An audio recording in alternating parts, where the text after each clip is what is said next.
Chapter 5. Ritual Murders or Grim Brothers' Fairy Tales. Alfonso de Espina was confessor to King Henry IV of Castile, and in 1460 was completing a treatise against the Jews, Muslims, and heretics, entitled Fortalitium Fidei. To reach his objective, he presented his readers with reports of the crimes committed by the Jews, to the detriment of Christians, of which he had more or less directly become aware. Naturally, ritual child murders were the main course of his narration.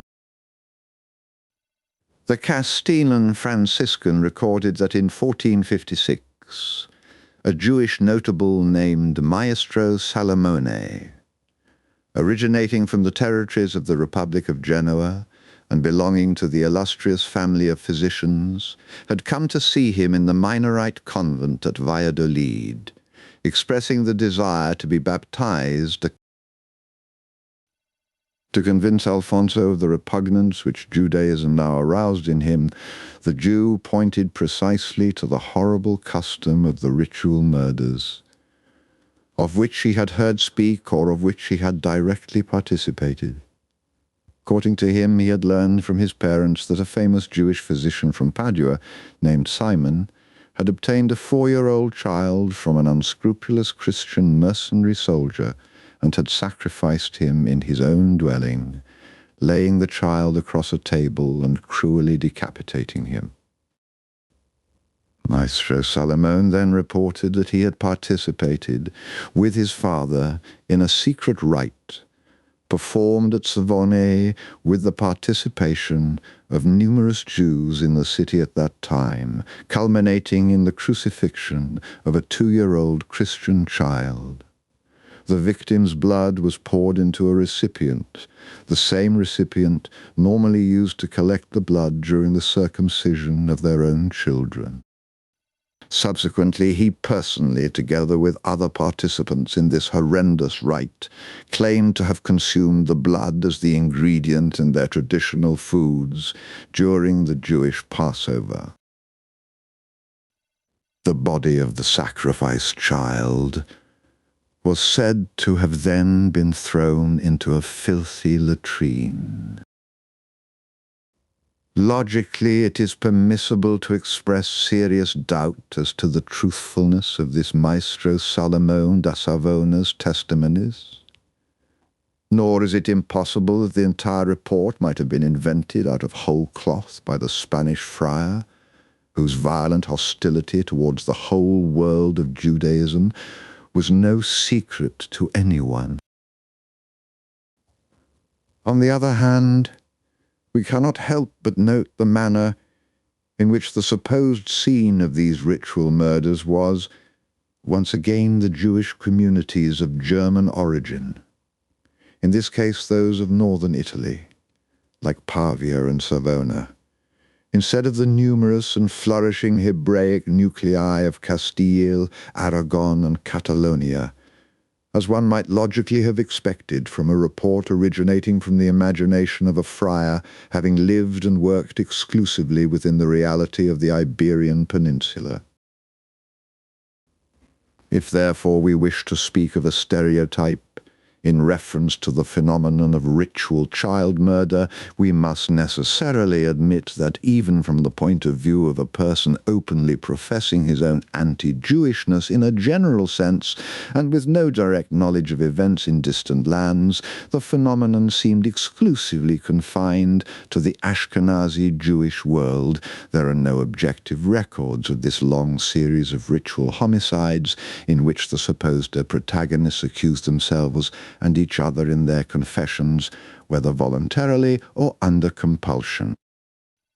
We are speaking of the sensational cases at Endingen in Alsace, where the first ritual child murder trial was held, which has left an ample and detailed documentation, echoes of which, not surprisingly, might be heard in the halls in which the Trent defendants were under investigation.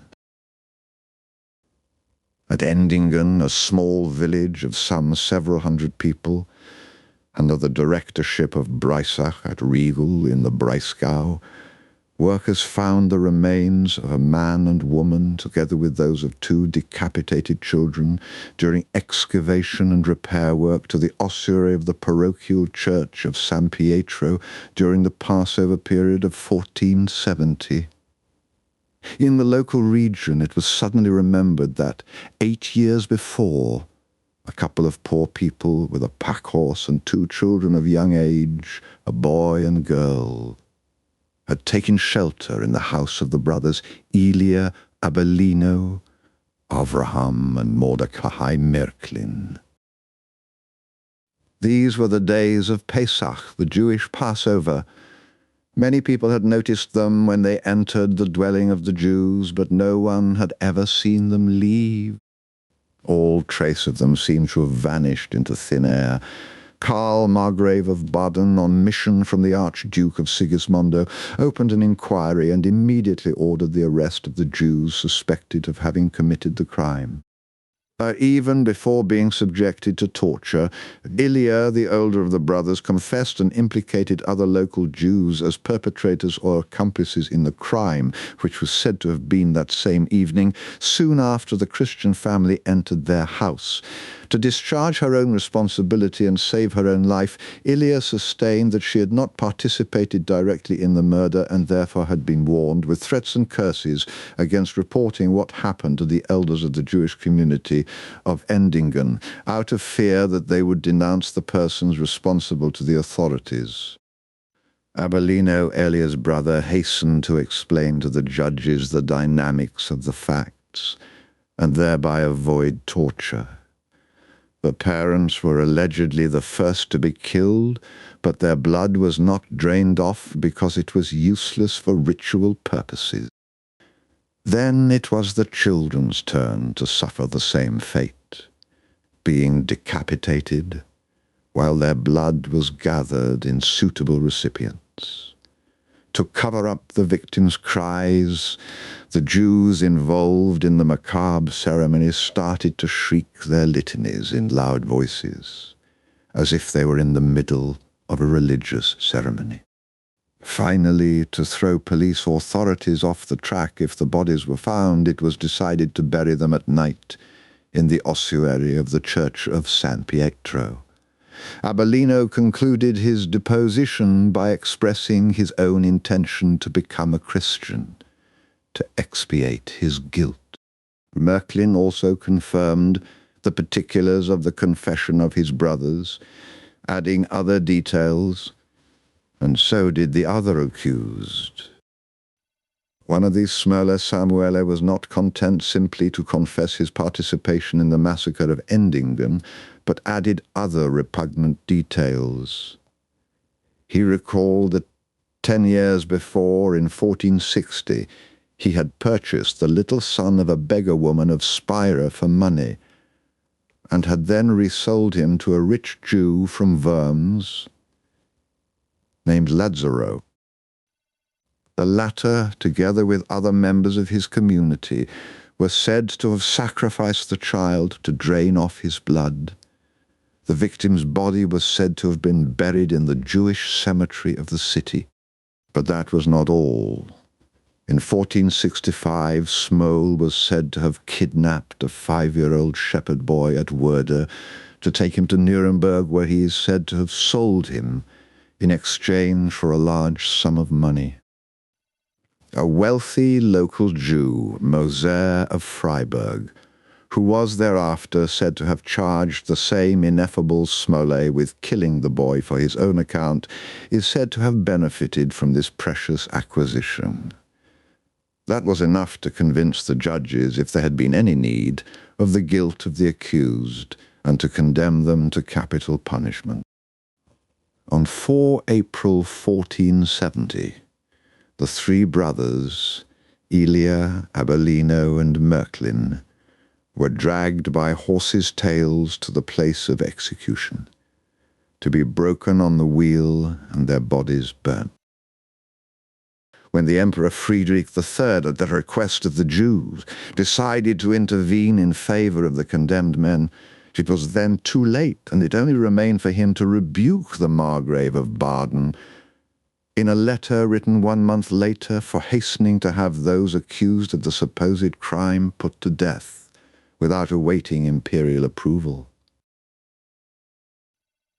In the meantime, there then opened the inevitable sequel to the Endingen trials, concerning the recipients of the blood collected during the 2 child murders. From the depositions of the accused, it appeared that the much-esteemed fluid had been sold at very high prices to the richest and most influential German Jews, including Leone da Pforzheim, who had from 1463 enjoyed the protection of Friedrich, Elector of the Palatinate. By order of Karl of Baden, Leo was arrested in his lordly habitation at Pforzheim, together with 3 other Jews, his guests, who appeared involved in the child murders of Endingen as well as in the affair of the blood. In this case as well, the persons under investigation, with Leo leading the way, hastened to confess, adding significant details relating to the religious ceremonies in which they had intended to use the blood procured by them. The judges saw no solution but to decree the penalty of death for the 4 Jews of Pforzheim as well. The accused at Trent were only dimly and indirectly aware of the recent events at Endingen and Pforzheim. Mose de Ansbach, teacher to Maestro Tobias's children, reported to the judges that he had heard talk about a ritual murder committed by Jews a few years before in a city in Alsace, that some of the accused had been burnt at the stake, while others had taken refuge in flight. On the same grounds, Lazzaro, servant to moneylender Angelo da Verona, recalled how, while staying at his father's house at Serraval del Friuli, a stranger had told them of a ritual murder committed by a few Jews of Pforzheim against a Christian boy 3 years before. The guilty parties had been incarcerated, and so that God might save them from certain death and from the hands of the Christians, the Hebraic community of the German lands had announced a general fast. But the eccentric miniaturist, Israel Wolfgang de Brandenburg, was as usual the best informed of all. The young Saxon related to the judges everything he knew in this regard, stating that the child murder had indeed been committed at Endingen, and that the guilty had been burnt alive at the stake for that act of wickedness committed to obtain the blood for ritual purposes. Israel had obtained this information in 1470 from Mose of Ulm, the special envoy to whom the Germanic Jewish community had entrusted with the task of traveling to Emperor Friedrich III's palace by horseback to obtain the release from prison of the Jews involved in the affair. As we know, the imperial intervention failed because it was received too late, after the public executions had already occurred. This same Hinderbach, in a missive sent to Friar Michele Carcano of Milan, remembered that numerous Jews from Endingen and Pforzheim, both men and women, had been found guilty of ritual murder and had been put to death on the order of the Count of Baden a few years before. One might be tempted to draw a clear line of demarcation between the evidence given by the Trent defendants, for which exact records exist, and the others, for which no historical documentation for these accusations and denunciations has thus far been found. The latter could be dismissed as fantasies and delirium, produced by atrocious suffering, under torture by persons devastated by suffering and incapable of reacting, or as the nightmare projections of beliefs held by the judges and suggested by the inquisitors. But such an attempt does not seem logical or convincing, and would, in the last analysis, appear to be completely counterproductive if an attempt be made to confront the problem of ritual child murders and place these crimes in their historical context, establishing their geographical extent and limits. Thus, precisely those exact records which have come to light, at least where some of the testimonies are concerned, should teach us not to dismiss their reality out of hand or without persuasive justification, even if they are in fact exaggerations or distortions of events for which the historical documentation has not yet been found. Moreover, at least one other case places us in the same dilemma we find it difficult to dismiss: detailed testimony confirmed by clear documentary fact. At the beginning of the trial, the Trent inquisitors decided to interrogate a convert, a Jew turned Christian, as such converts were then called, who, in the days of Simon's tragic death, was being held prisoner at Trent for another crime which had nothing to do with ritual child murder. But as for the child murders which the Jews were accustomed to commit on Passover Eve, Giovanni da Feltre, that being the name of the convert, the son of Sachetto Shoshat, a Jew from Landshut in Bavaria, seems to have much to tell. Around 1440, at Landshut to be exact, when he was a child and still a Jew, the recent convert had heard that the Jews of the local community, including his own father, had killed a Christian child to collect the child's blood for ritual purposes. The police authorities arrested 45 Jews as the result of a raid effected in their district, and later burnt them publicly at the stake. Other Jews, including Shoshat, had taken refuge in flight, seeking shelter with their families in the Cisalpine regions of Italy. Both the child murder at Landshut and the subsequent massacre of the Jews are precisely confirmed by the extant contemporary historical documentation. So it is not easy to dismiss Giovanni da Feltre's familiar testimony, although it is considered automatically unreliable on all the particulars not confirmed by the historical documentation, or in relation to which we lack sufficient means of verification. According to his own statement, Israel Wolfgang had directly participated in a spectacular, sensational, and equally horrible ritual child murder committed at Regensburg in 1467. In the second half of the 15th century, that which was considered the commercial port of the Holy Roman Empire towards southeastern Europe, located on the banks of the Danube, was the home of a flourishing Jewish community of over 500 people. And the young Saxon, according to his own detailed deposition before the Trent judges, had been at Regensburg that year during the feast days of the Jewish Passover.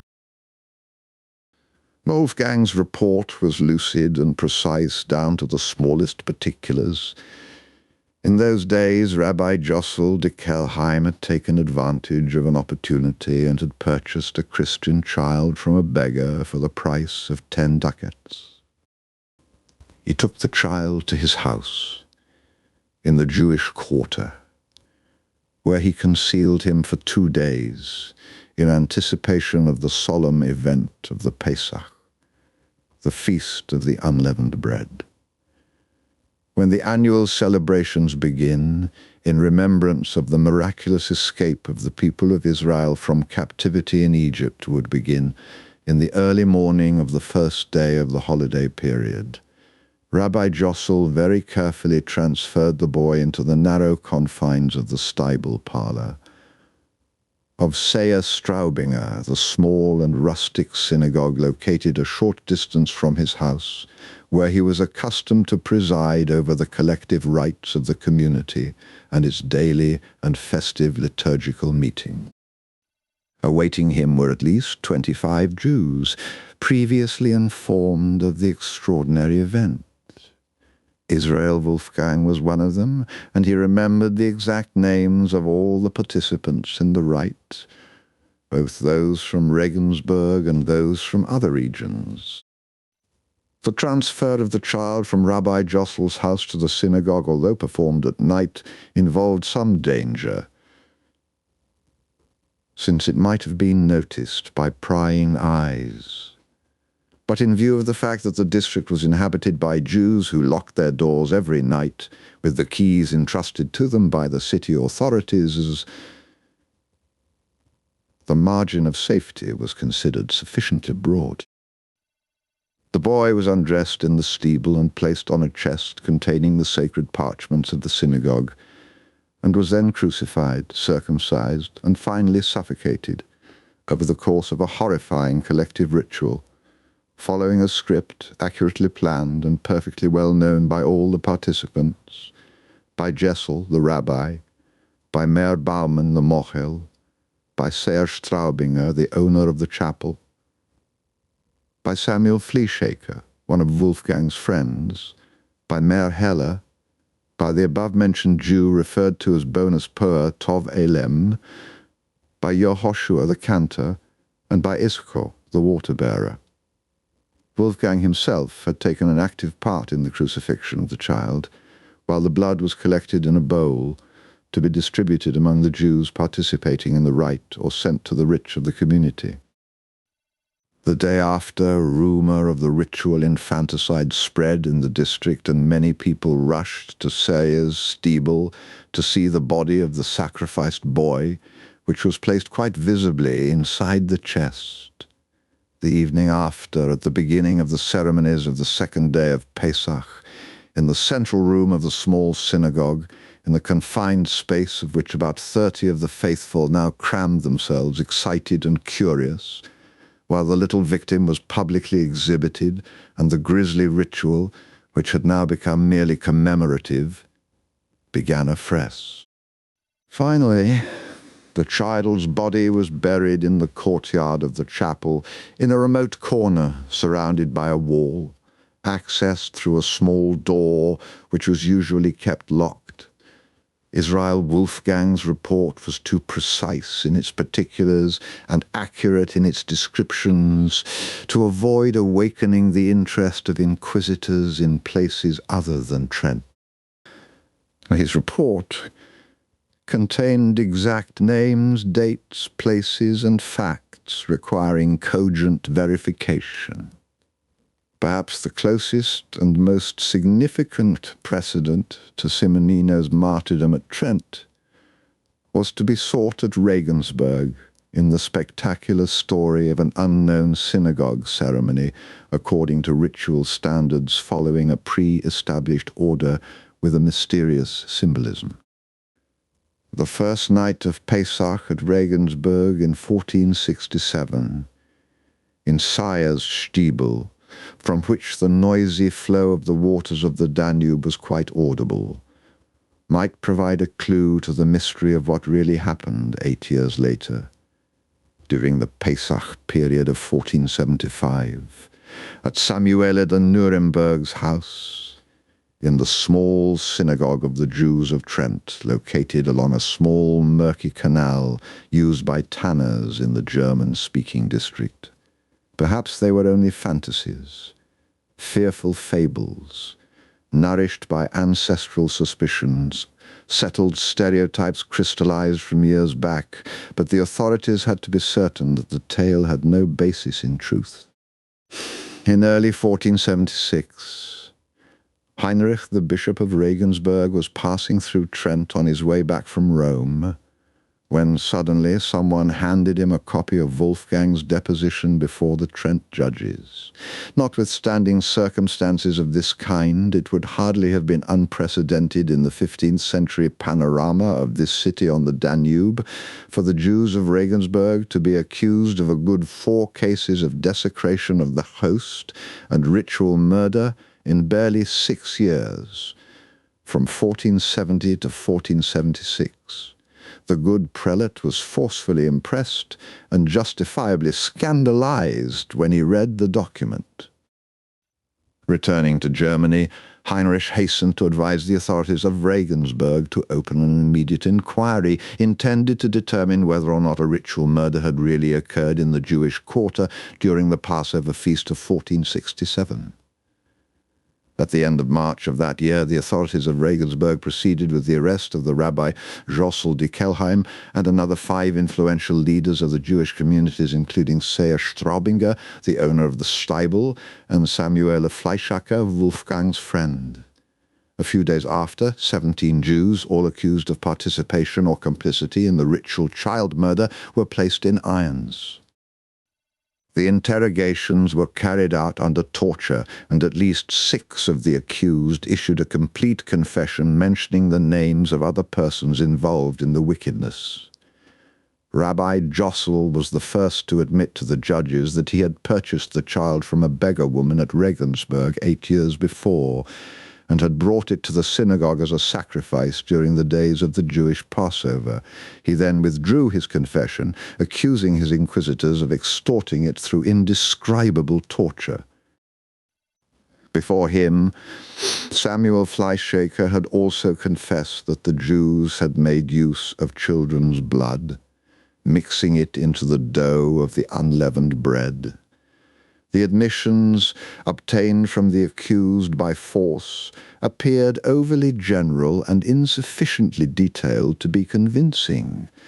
The confessions were deemed insufficient as the factual basis for a ritual murder trial. Thus, on 15 April 1476, Friedrich III personally ordered the city council of Regensburg to free the prisoners immediately and hand them over to the imperial authorities. But 1 week later, a dramatic sensation occurred. A few workers engaged in repairs on Rabbi Jossel's dwelling found a skeleton while excavating and cleaning up the cellars. The skeleton, examined by a commission of physicians and surgeons in the presence of the bishop and other civil authorities, proved to be that of a child, presumably aged between 3 and 6 years. The Jews replied to the accusations by claiming that the bones had been deliberately planted in the rabbi's cellar by those interested in his condemnation. Notwithstanding the discovery of the new evidence, Friedrich did nothing and continued unperturbedly to demand the release of the incarcerated Jews. Despite the claims of Bishop Heinrich, who sustained the validity and plausibility of the defendant's confessions to the crime, Ludwig, Duke of Regensburg, petitioned the emperor not to interfere in the internal affairs of the city.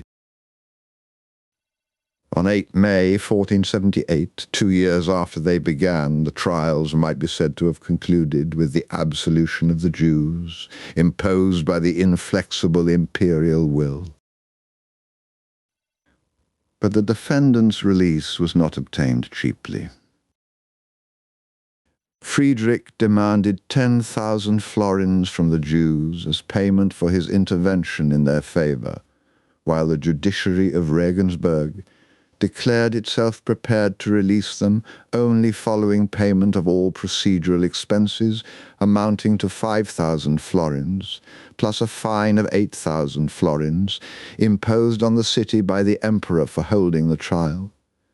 In a plenary meeting announced by the rabbis of the German lands at Nuremberg, presumably in early 1478, an obligatory collection of funds began among the Jewish communities of Germany, accompanied by the creation of suitable committees responsible for coordinating the efforts made to save prisoners. In Italy, Yusuf Kolong, formerly a rabbi at Mantua until 1475, and now at Pavia, intervened with all his related authority. Kolong is said to have died at Pavia a few years later, in 1480, after recommending that the appeal of the spiritual heads of German Judaism receive a rapid, positive, and generous response. From the very outset, the affair of the Jews of Regensburg made a profound impression on the Jews of the Ashkenazi communities of northern Italy. In a letter written in Hebrew dated 11 May 1476, the daughter and son-in-law of Crasino Gerhon da Novara, one of the richest and most influential Ashkenazi bankers of the Duchy of Milan, both wrote to him, probably from Brescia, making explicit reference to the sensational affair in which, as a result of our sins, members of the holy community of Regensburg have been arrested and confined to prison, where God, the pitiful and merciful, caused them to exit the darkness and enter the intense light. In another missive written in Yiddish by the same Ashkenazi Jews, the son-in-law again complained of the sad fate of the Jews of Regensburg, victims of the blood accusation. Alas, we have heard sad news caused by our innumerable sins originating from Regensburg. They have arrested all the Jews of the city and slandered them, turning against them the blood accusation of Trent that God should have pity and not cause us to hear lying accusations of this type anywhere. We wish him to render us assistance with his love. Amen. Another message, also in Yiddish, sent by the young Galen Gailin to his father, the same Crasino of Novara mentioned above, dated mid-May 1476, once again made explicit reference to facts of Regensburg. The sad news reached me from Pavia. May God be merciful and help his people, and the Jews of Regensburg who have suffered, for our sins, for this infamous slander. Ever since I heard this bad news, I have been unable to sleep. How much you must suffer for certain. May God give you strength and health. That is, how I wish your daughter Gailin, unhappy for having heard this unhappy news. The courier of this letter was Paolo of Novara, the shady priest, who, according to him, had been paid by the Jews of the Dukedom of Milan to poison the Bishop of Trent. The Jews alluded to him, calling him Galach, the cleric, the man with the tonsure. Another 2 years went by before the Jews of the Ashkenazi communities on both sides of the Alps succeeded in scraping together the huge sums required to liberate the prisoners at Regensburg. But the 17 defendants, still incarcerated, were finally removed from their shackles on 4 September 1480, 4.5 years after their arrest. Thus concluded a matter which perhaps began at Regensburg, rebounded to Trent, and new returned to Regensburg, leaving many unanswered questions and unresolved doubts, which the payment of another 20,000 florins in gold by the German-speaking Jewish communities was certainly insufficient to dissipate. If the ritual child murder at Regensburg was really a fact, it should be possible to track down the blood, distributed free of charge among the participants, or put up for sale by them immediately afterwards, assuming that it might have reached the Jewish communities of northern Italy. The interrogation of the accused, more or less based on leading questions as to this point, seemed to vindicate the accusation. The most important clue appeared to point to a certain Rosado Reichharden, a Jew from Regensburg who had moved to Brescia with his family in 1464. The latter, with their two brothers, Encelino, Anselmo, and Jacob, were engaged in lending money at interest through a bank they owned at Barvado, deriving a large proportion of their clientele from the city of Brescia, where Rosado lived. Rosado of Regensburg had top connections and enjoyed protection as a member of the influential entourage of Bartolomeo Calleone, captain of the Serenissima. In Angelo da Verona's house, Rosado was often mentioned, partly because Lazzaro, who rendered services for the banker, was his nephew and did not hesitate to spend his holidays and vacations in his uncle's company. On one of these occasions, a few years before, when Lazzaro found himself at Brescia to be cured of an illness of the eyes, Rosado confessed to him that he had bought a certain quantity of blood originating from the Regensburg child murder. In addition, the Brescian Jew allegedly made use of it during the Jewish Passover period, administering it to his wife Osella Feigi, his sons Josele and Mesla, and his servant Jacobo da Germania. Angelo da Verona also knew that Rosado trafficked in the blood of Regensburg, among other things, and had sent a letter to his brother Encelino at Gavada, promising him to supply him with some of the blood. Isacco, Angelo's cook, confirmed that he had often heard the patron of the house and the young servant Lazzaro mention Rosado as the person who had received the precious blood of the infant boy sacrificed at Regensburg. But once again it was the ineffable Israel Wolfgang to cast light on the entire affair. In the summer of 1474, he had been sent to Brescia as Rosado's guest, who had commissioned him with the execution of the miniatures for a precious Hebraic code owned by Rosado. On one occasion, Rosado bragged to the young painter that he, Rosado, had come into possession of the blood of the child killed at Regensburg. He had been given it by his stepfather, precisely the same Rabbi Jossel who had been one of the principal defendants in this sensational child murder.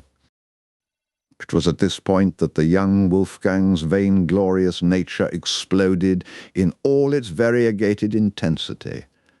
Perhaps Rosado was unaware that he, Israel Wolfgang, had personally participated in the child murder in Sayer's stable at Regensburg.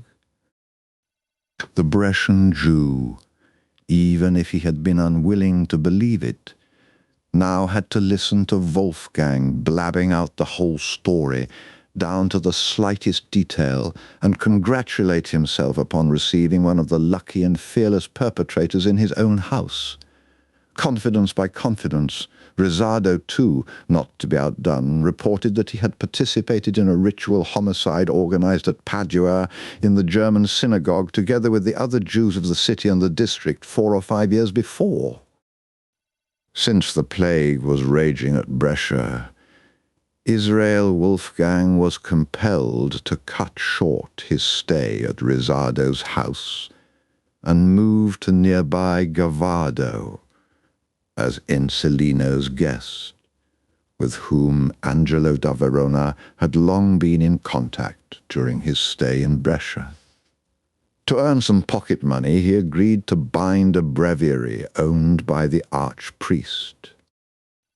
In the 6 months spent in Padua, Wolfgang found further confirmation of the Padua child murder, the murder in which Rosardo had participated.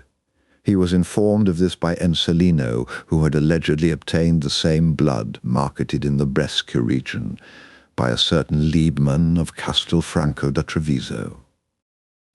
This was too much, even for the inquisitors of Trent. No matter how eager they might have been for confirmation, real or imagined, of their suspicions. The eccentric painter from Brandenburg seemed to be teasing his inquisitors, churning out a continual stream of stories, new at all times, picturesque and astonishing, largely invented or exaggerated, calculated to make an impression on an audience whom he imagined to be highly naive. Instruments of torture may have been and were used on the other defendants to loosen their tongues. In the case of the wily Wolfgang, perhaps they might have been of more use in damming up the torrent of incredible revelations which he seemed unable to control. Hurt to the quick and stung in his vanity, the young painter completely flew off the handle, raised his voice, and shouted defiantly at anyone who would listen, "By God! I have reported what Rosardo told me word for word, and thus I will repeat it. Before any lord or prince, just take me to the place of execution and decapitate me, or kill me in any other way, but I will not speak otherwise than I have done." Rosardo, the Brescian resident from Regensburg, Lazzaro's uncle, servant of Angelo of Verona, had been telling the truth. Or at least his truth. The truth that Wolfgang claimed to have learned during the hot days of the preceding summer, while the plague raged at Brescia.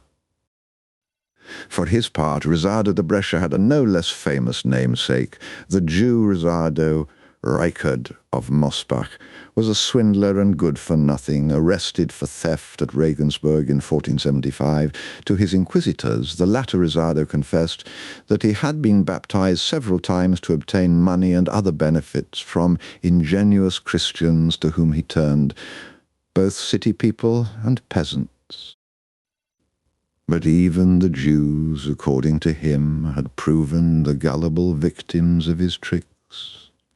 The Jews Krautheim, Bamberg, and Regensburg had purchased fake hosts, which he claimed to have purloined from various churches in the area, to be tortured by the Jews during their anti-Christian rites. Rosardo Reichard, who lived alternately as a Jew and alternately as a Christian, was married to 3 women simultaneously, each one of them unaware of the existence of the others. Starting in 1476, he had spent years wandering back and forth between the villages and cities of Bohemia and Moravia, of the Rhineland and Brandenburg, of Alsace and Württemberg. He had been in Bern, Bamberg, and Nuremberg. He admitted to having lived in Italy for a while in various cities whose names he could no longer remember. Was Brescia one of them? But he clearly recalled having stayed at Trent,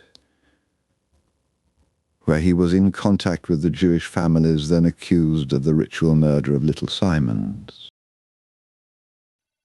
If, as we have seen, one clue seemed to point to Rosardo and the city of Brescia, a second clue pointed back to Regensburg, leading the authorities to a certain Jacob Hopaler, who earned his living selling powdered blood, wandering from one locality to another in the German-speaking lands in search of clients. According to Wolfgang, Hopaler had not participated in the ritual homicide in the steeple at Regensburg, but certain persons had later proceeded to supply Hopaler with the blood which he, Hopaler, needed. Moser de Bamberg, the traveller who happened to be at Trent the night before Simon's killing, knew Horbele personally and had followed his movements. He, Mosè de Bamberg, also recalled Horbele's features perfectly. He might have been about 60 years old, low in stature, bald, with a white beard. He had an ugly stain on the skin of his head, as if he had had leprosy. For this reason, he wore a type of cloth cap beneath his beret. He usually wore a long, loose grey overcoat. Before the judges at Trent, Mosè de Bamberg stated that he had met Horbele for the first time in 1471 in the imperial city of Ulm. A few weeks later, he had seen him again at Padua, in the house of the Jews, and later at Piacenza, where he had stayed as the guest of Abramo, active in the city as moneylender. At Pavia he lodged in the tavern of Falcone, the inn of the Jews, a place of dubious reputation where gambling was practiced, and there were frequent brawls. Achim Falcone, son of Joseph Cohen, had opened the place around 1470 and is said to have managed it for about 10 years. The wife, unsatisfied with her husband's activity, had sought to induce him to abandon that rather uncouth undertaking, but without success. Annoyed and out of spite, she had abandoned him and had taken refuge in a convent, threatening to become a Christian. Then, due to a sudden change of mind, she had asked to be reconciled with him and to be permitted to return to the conjugal domicile. The Rabbi Yosef Kolon, questioned on this matter, had authorized Falcone to take her back with him. In the summer of 1477, when a boy, son of a Christian shoemaker of Pavia, disappeared from his home, Falcone had some serious problems, accused of being the abductor and the executioner during a ritual homicide. A great crowd had gathered around the tavern seeking to take justice into their own hands, while the guards had had a hard time controlling them and dispersing them. Luckily for him, the child then reappeared, alive and healthy, and the Jewish innkeeper was able to draw a breath of relief. Mosè de Bamberg knew that the merchant Horbele, visiting the cities of the Veneto and Lombardy, wherever there were Jews, had sold a certain quantity of blood to Mano da Pavia, the richest Jewish banker in the dominions of the Sforzas. As we have already seen, this same Mano is said to have been accused, together with other important exponents of the Jewish community of the Duchy of Milan, of hiring the priest Paolo of Trent to poison the Prince Bishop of Trent in 1476, for condemning to death and executing the presumed murderers of the sainted Simon. According to Mosè de Bamberg's deposition, Mano de Pavia in turn sold part of the blood obtained from Horbele for money to the family of Madio Mohar Meir, a moneylender at Tortona. The blood is then supposed to have been used during the Passover celebration. As we have seen, Madio is said to have been implicated in the supposed ritual murder of the sainted Giovannino da Volpedo in 1482, but to his good fortune is said to have been acquitted.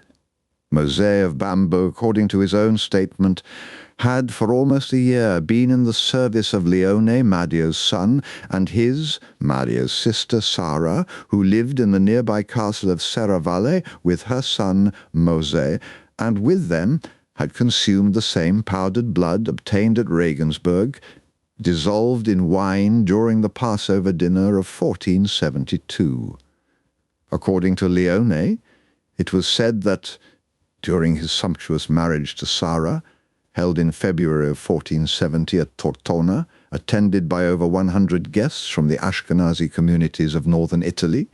Some local nobles, displeased at their exclusion from those princely festivities, had, perhaps with excessive enthusiasm, attempted to force open the host's doors. Unluckily for them, they were ill-received by the Jews, who, with weapons in their hands, threw them out of the palace, pursuing them as far as the local piazza. A case of ill-breeding and poor hospitality which cried out for vengeance.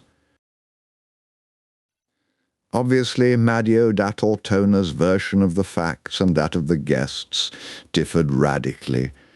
Taking advantage of the nuptial celebrations, general noise and confusion, the nobles of Tortona reportedly attempted, rather clumsily, if not downright stupidly, to break into the premises of the local bank, for the purpose of stealing money, collateral, and other valuables, but were said to have been ingloriously routed.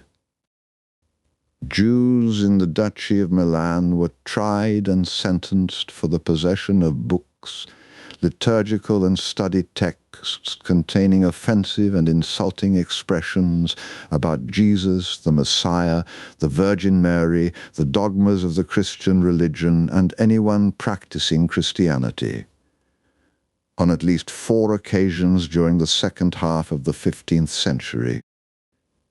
In 1459 they were convicted and fined 16,000 ducats. In 1474 and 1480 the fines were increased to 32,000 ducats, promptly paid by the Jewish communities of the duchy. As early as 1476, a large group of rich and influential Lombard Jews active at Alessandria, Brawny, Piacenza, Monza, and Piove di Sacco, headed as usual by Mano da Pavia, were officially pardoned by Gian Galeazzo Sforza, presumably after paying a conspicuous fine for insubordination, bad manners, and defaming and offending the Duke's illustrious father. The mysteries of this trial, if any trial was held, remain to be revealed in full. At any rate, an undoubted echo of these events may be found in the predication of the Minorite friar Antonio da Cremona at Chivasso in December 1471, in which the pious friar invoked the expulsion of the perfidious and wicked Jewish race, guilty of continuous blasphemy against the holy faith in Christ in their books and prayers. But a trial held at Milan in the spring of 1488 was more serious and dangerous than ever. Denounced by a converted Jew, 40 of the most influential exponents of the Ashkenazim community in the dukedom were arrested and transferred to the provincial capital in chains, accused of possessing texts, particularly liturgical breviaries, suspected of containing prayers attacking Jesus as well as anti-Christian invective. The trial began on 16 March in the presence of a commission of inquisitors, deputized by Ludovico the Moor, made up of Franciscan and Dominican friars in addition to ducal officials, and presided over by the vicar of the Curia of the Archbishop of Milan. The accused, in the long and detailed interrogations, were requested to supply due explanations for the apparently contemptuous phrases found in their texts regarding Christians and the Christian religion, the Pope and baptized Jews as well as Christ and Mary. The sentence, a severe one, was handed down the following 31 May. 9 of the accused were condemned to death. The rest were expelled from the territory of the duchy. All property owned by all the accused was declared confiscated. Luckily for them, the Jews succeeded in commuting the cruel sentence into a heavy fine of 19,000 ducats, to be paid by January 1490. When the due date rolled around, the full sum had not yet been collected, and only part of the sum had found its way to the coffers of the Sforzas. A few months later, the disillusioned Ludovico the Moor ordered a public bonfire of the seized books. books.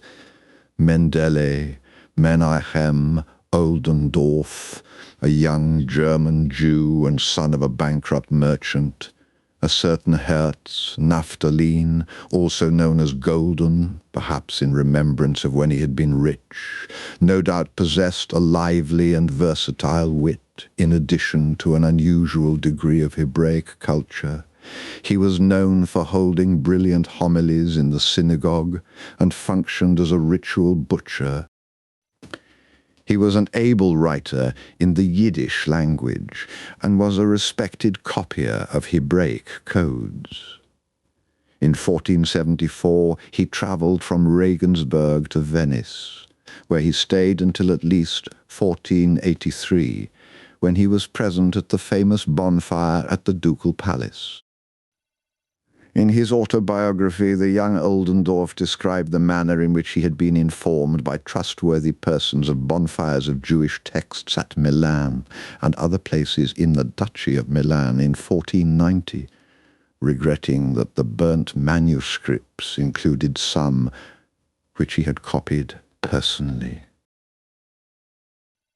I learned from one of the wise men of Israel that in the year 1488, Lord Ludovico the Moor, ordering the burning of a great number of Jewish books at Milan, the capital city, as well as in other localities in his territories.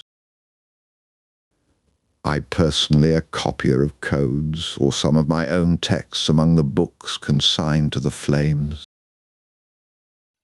Blessed be God who enabled me to witness the revenge of God's law against that same nobleman Ludovico the Moor, who has been captured and taken into France, where he died, Menachem Oldendorff, the German. One of the most important defendants in the Milan trial of 1488 was, and this is not surprising, Jacob, son of Mano of Pavia, who had died in the meantime. Before the inquisitors, Jacob was requested, among other things, to deny the rumor that the Jews were accustomed to making images in the form of Jesus Christ and the Virgin Mary, and then throwing them in the fire, trampling them underfoot or covering them with excrement. The accusation was not a new one. During Passover in 1493, Joab de Tilo and the other Jews living at Savigliano in Piedmonte were condemned to the payment of a fine of 500 gold ducats for a serious act of wickedness.